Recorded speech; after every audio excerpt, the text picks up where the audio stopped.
Annie and I just have this sort of, we just have a very close relationship, and we've always been really, really good friends, and it started in comedy and sketch. And when we were at the Groundlings, we did a lot of writing together, and the specific characters did come from a little bit from Bridesmaids. When we were writing Lillian's mom, there was a couple scenes that got cut, which they didn't really add anything to the story. We just thought they were funny, about these women, you know, and they talk like this, and we just always do those voices.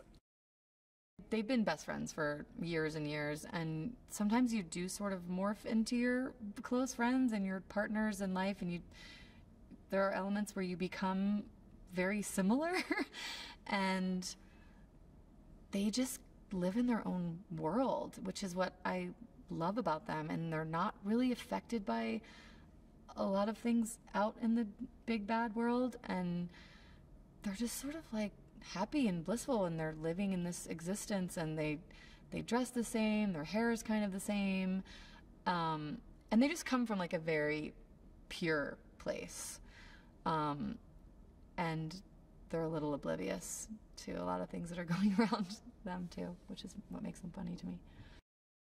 In their small town, they just never veered away from their routine, and I think when they lose their job and they get kicked out of Talking Club, I think Staar definitely initiates the like, oh, well, I don't want to just make all this effort to go back to living the life we've been living. What if we like really do something crazy, go on a vacation? So when they get there, I think they've just been in this small town / world their whole lives, and I think when they get there, they're like, I mean, Barb has never seen the ocean, and just like it's like going to another planet. They really are like aliens going to another planet, and it's nice to see the world through, you know, fresh eyes, and everything's so exciting to them, and they love their hotel room. Like everything's just comes from pure discovery and joy. Writing with Annie, I've said this a million times, is like my most favorite thing to do in the world, because it's so easy, and we have the exact same sense of humor. Like it's almost weird. And I don't know, we collaborate very well, and it's easy, and we respect each other, and if she has a thought, it's just like, yes, let's try it, because we just trust each other. And being able to act with her makes me so happy, because we used to do it a lot at the Groundlings. We did a lot of sketches together, and we haven't done anything, you know, in a long time. We did a scene of Bridesmaids together, which was so fun, and she's, you know, she's my partner, and it's just, I mean, and she makes me laugh more than anyone. I have more trouble in scenes with her, and sometimes it's just like looking at her and her wig and her costume. I was just like, oh my god, this is so ridiculous. What are we doing? I truly think she's just one of the funniest, most talented people I know, and she just happens to be my good friend, so it makes work really fun.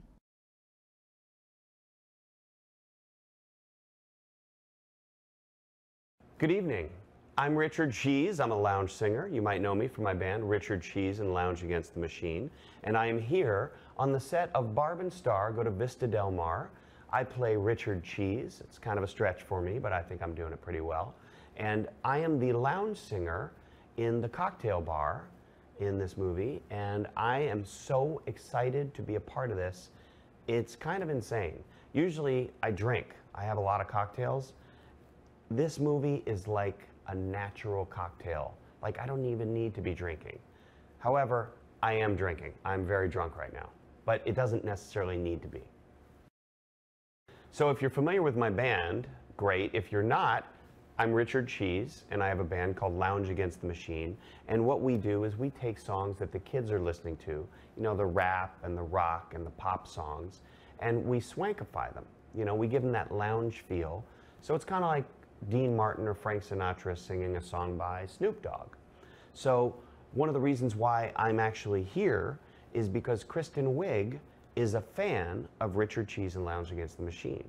It's the craziest story, and I'll tell it to you right after this. Okay, we're not really cutting away to anything. I'm just going to continue telling the story, but I've never done this before. So many years ago, let's say 2017, I was at a birthday party for a friend of mine. And I'm sitting there talking, eating, drinking. There's a bunch of people there. And all of a sudden, someone at the other end of the table says, "Richard Cheese is right here at this party." And I look over, and I don't know what he's talking about. It's my friend's brother-in-law. And I'm like, "What? What do you want?" And he said, "Kristen Wiig, right here at this party, has written a movie, and you're written into the movie. You are a character in her movie that she just wrote." And I was like, Kristen Wiig is at this party? Like, I didn't know she was there. I didn't see her. So it was the craziest coincidence that Kristen Wiig had just finished writing the script for Barb and Star, and she had been trying to figure out a lounge singer character for the movie. And she had gone online and found my band, Richard Cheese and Lounge Against the Machine, and she had been listening to our songs, and so she decided to write a part for me in her script. And at this party, she was telling people about it, and it just happened to be that I was at the party. The most crazy coincidence that doesn't normally happen in LA. So it was kind of insane, and I got to meet her, and she was the nicest person. And I said, "If you're gonna write me into your movie, great. I wanna be in your movie. Let me know, I'll be there." 2 years later, I get a call, and they say, "Come to Cancun, Mexico. You're gonna be sitting at a piano in this scene, and you're in the movie Barb and Star Go to Vista Del Mar." And after I finished having 3 heart attacks, I packed my bag and I came to Mexico, and here I am. The song that we started with was this I Love Boobies song, which is pretty insane and very offensive, and that was the idea behind the character. And then they said, "Well, since we got that song out of the way, are there any other songs you want to do?" And I said, "Sure." So I threw a couple other songs out there, and we recorded those. And then they said, "What if you said this? What if you grabbed that fake martini and knock it over?" And so we had all these really interesting creative ideas that we kind of played with. And I was sitting at that piano for maybe 10 minutes. And even if they used 30 seconds of that, it's all worth it, because everything they told me to do was funny. So they're geniuses.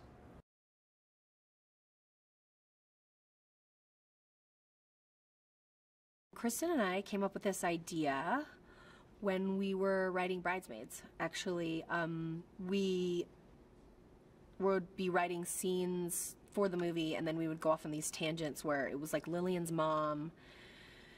We would start writing for Lillian's mother and just have like whole tangents that we would go off on, like where her mom was talking about how she bought her whole outfit at Costco, and so we loved those scenes, but we ended up having to cut all that stuff because it didn't have to do with our story at all.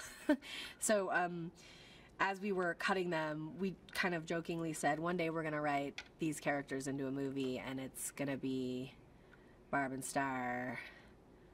I think initially it was Barb and Star Go to St. Bart's or something like that. And that was the first joke we made. But then we actually started like thinking about it as a movie. I actually very much relate to my character, Barb. She has, again, she's been dealt a life blow, which everybody gets dealt at some point.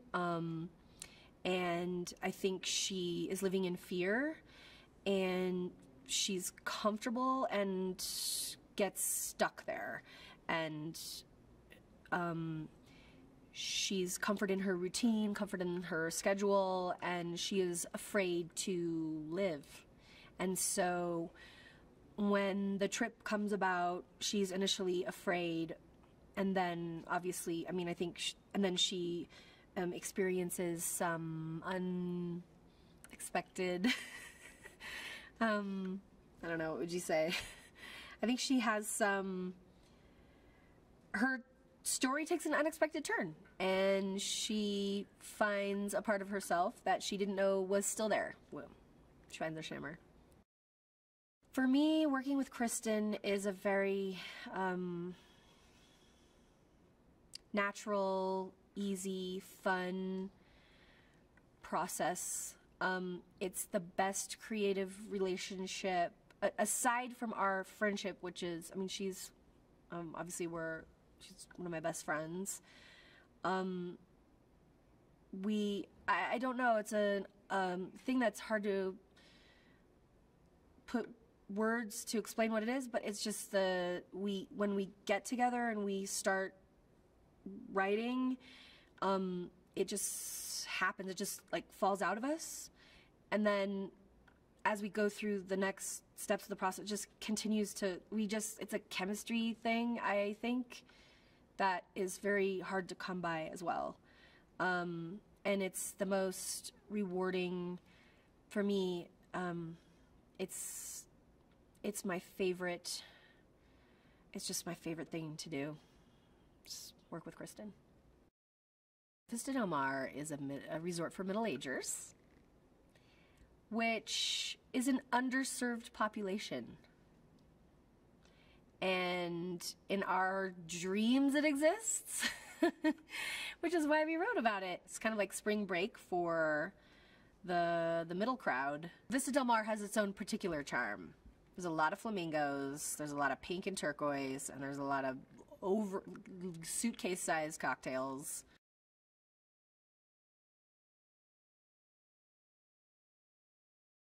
I guess what excited me the most about the story was it was like the maddest, funniest thing I've ever read in my life.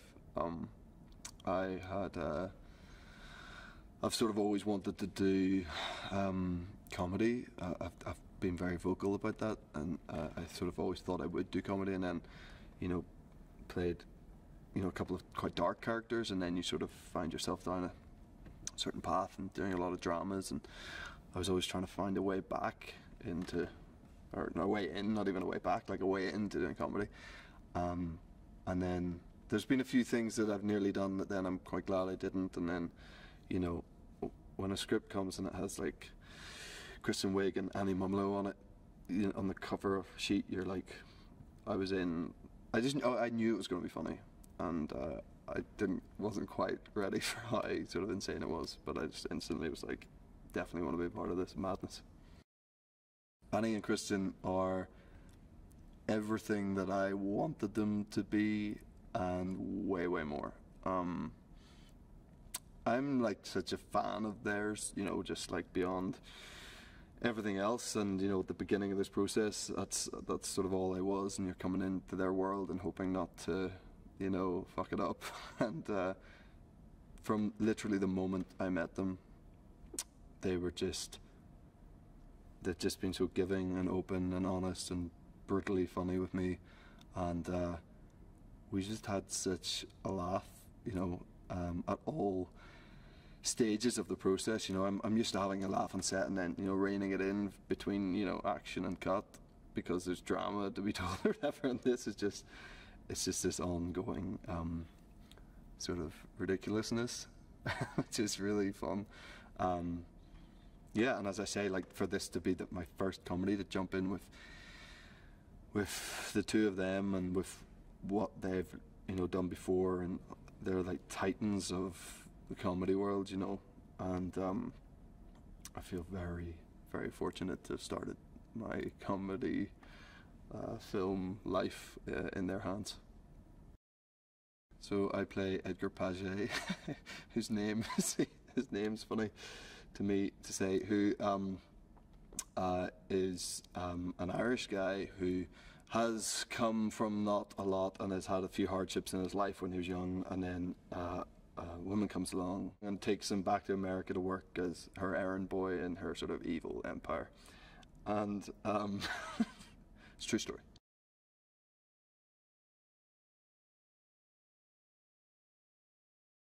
Darlie really prides himself on being private, covert, and you know, very mysterious. He doesn't want to be seen, doesn't want to be caught. He takes himself very seriously, but the problem is in the execution. He's not, he gets himself in a lot of trouble all the time. So he has plans, but the plans always kind of backfire on him. He's not really good at what he loves to do, which is being like an evil spy.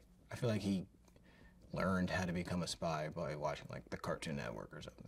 because he's ridiculous.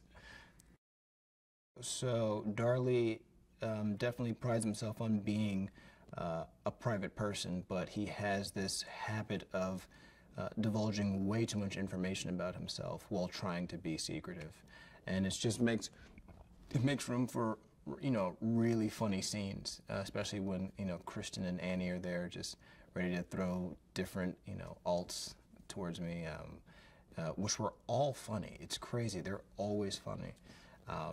And so I've been having a lot of fun with that, just divulging way too much information, especially, well, for anybody, but especially for, like, an evil spy. Shooting in Mexico was amazing. Well, one, so much culture. The food is delicious, and it also really enhanced, you know, the script.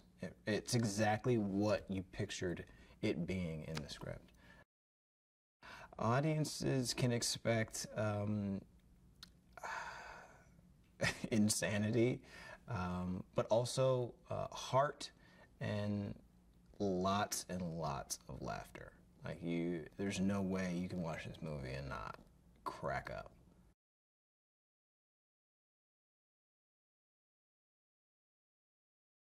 It was the wildest, most original, funny, authentic to who they are script that I had probably ever read. And in the world of making comedies and wanting to actually make a comedy that could potentially break through and actually be something and say something, I thought this is the perfect thing. I'd never read anything like it, and their voices are so original, and knowing both of them also really was sort of exciting to sort of picture how they would bring these characters to life. And then I was also lucky enough to be a part of the early table reads that they would just have with their friends.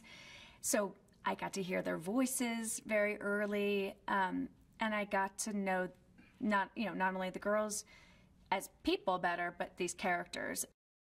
Josh Greenbaum and I actually weirdly have a connection. My husband produced his first documentary, and actually all of his documentaries, so I got to know Josh through him. And specifically the feature that he made, the doc that he made, Becoming Bond, when I saw that, the style and sort of what he did, sort of incorporating narrative and doc, and just his tone and the comedy of that, I really thought Kristen and Annie would really respond to. So Kristen came to a screening first and got to know Josh through that, and it was pretty instant that they all sort of, it was like a mind meld, and it just clicked, and it didn't take long for that to be sort of the next chapter in getting this thing up off its feet. It is insanely funny, but it's incredibly touching, and I think that Josh found that, like, delicate line and married those two so brilliantly that it won't just be these two wacky characters. I think that people will actually relate to these women and the journey they're going on.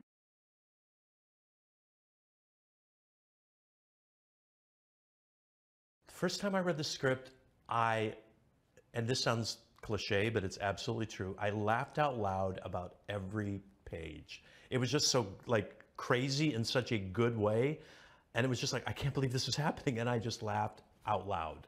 And I don't usually laugh out loud, so it was kind of fun to have that happen. The movie is definitely this heightened reality, and I think they really truly wanted to make sure that it stayed that way, and I think that's also why they went with Lionsgate Studios, was because Lionsgate said, we get it, we love it, and we don't want to change it. Working with Kristen and Annie are like working with your sisters. They're just so funny and nice, and outside of the movie, we hang out, we have dinner, they ask your opinion. They're just, neither of them take themselves seriously, and that's what I love about both of them. We all like to have a good laugh, and they definitely do that. Vista Del Mar is an oasis for middle-aged people. So if you're anywhere between, I'd say, maybe 39 and 64, Vista Del Mar is the place for you. It has fantastic, it's described that their palm trees sway like Shakira, that there's fudge shops on every block. It is just a hideaway if you're into Jimmy Buffett. and who isn't? So it's the perfect spot for anybody of middle-aged.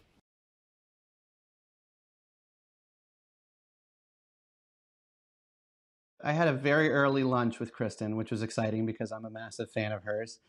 And that lunch turned out to be like, I think 2.5 hours. And for the bulk of it, Kristen was pitching me the entire film. Sometimes out of order, but I was loving it and sort of tracking it all. And it was massive and big and hilarious and really out there. And I just was so excited, first of all, by her passion. I mean, it's, you know, when you see somebody who's got such an idea that they're so excited about, that becomes infectious. And so that pitch was exciting. And I said to her, like, if the script, because she said, I'm going to send you the script. I said, you know, if it's anything as fun as that lunch that we just had, I really want to be a part of this thing. So, yeah, I read it and it was wild. I mean, it had everything that you could imagine and more. Kristen and Annie I couldn't have asked for better creative partners for my first feature film. And the sort of trust they put in me empowered me to feel like, okay, I can do this. I can lead the charge of this. I think as Jamie Dornan said, thanks for captaining the craziest fucking ship in the ocean. You know, so Barb and Star are wonderful best friends. They are from a small town called Soft Rock, Nebraska. And they live a very simple life. And I think they feel as though they're quite fulfilled and happy. But as we see in the first act of the film, there is something lacking. And their lives are needing to be shaken up. And they lose their jobs, which I think is something we've all probably had to go through at some point. They are kicked out of what is their most social activity, which is the talking club. Because they broke one of the cardinal rules, no sneakers. They weren't wearing sneakers, and no swearing except for the F word, but they did lie. So they were kicked out of Talking Club. And I think, you know, having some of these things taken away from them, they reevaluate their lives and they realize that maybe they've lost their, as they put it, shimmer, or as other people might say, you know, their joie de vivre or their zest for life. And so they decide to go on this trip. And it's really the first vacation that they've ever gone on. And it's the first time they've left this small town. So as they embark on this journey, I think everything is, as you see, the world goes from kind of drab and still. And the way we shot the film early on was quite static and still. And as they get more and more into Vista Del Mar, we start moving the camera and the colors start to pop more. And certainly that's reflective of their own emotional experience and their growth as they go through the film. Barb and Star are two of my favorite women, even though they're fictional. If I could, I would vacation with them. I would bring them on all my vacations. They're just really sweet. They're best friends. They're always there for each other. They really are the friendship that I think we all want. And hopefully most people are lucky enough to have someone like a Barb or a Star in their life.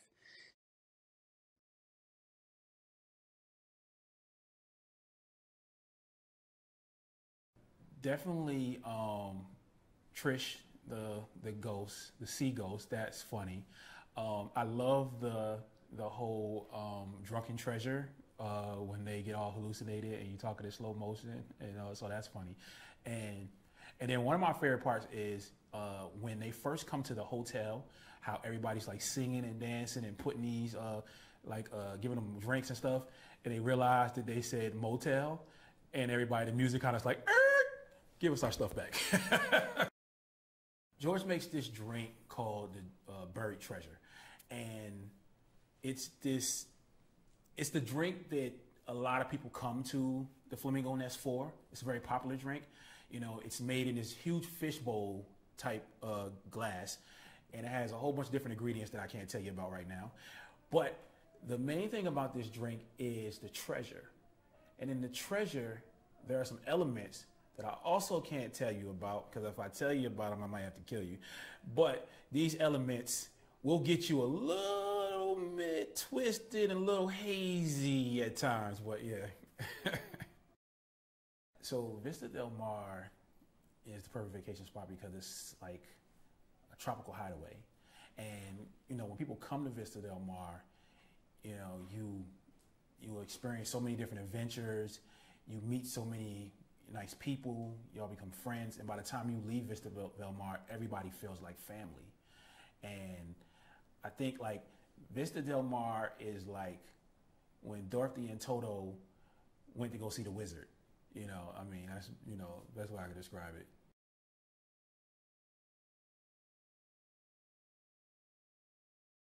What excited me about the story is that, well, I guess that, like, I would be playing an evil character, because I haven't ever played an evil character before, and all the scenes in the story, and I never knew that it would be this kind of big movie, and it was just very exciting for me.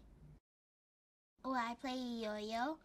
I describe him as evil, smart-looking, always trying to follow rules, follow his boss's rule, and very like not too very like calm, but sometimes he can get a little like panicked. Well, I was a little bit interested when I read the script too, about how the genres were all mixed together. Like, it's kind of like musical-like. There's a lot of comedy and evil and all kinds of stuff. And like, it's incorporating a lot of different things, and I think it's very unique as a movie.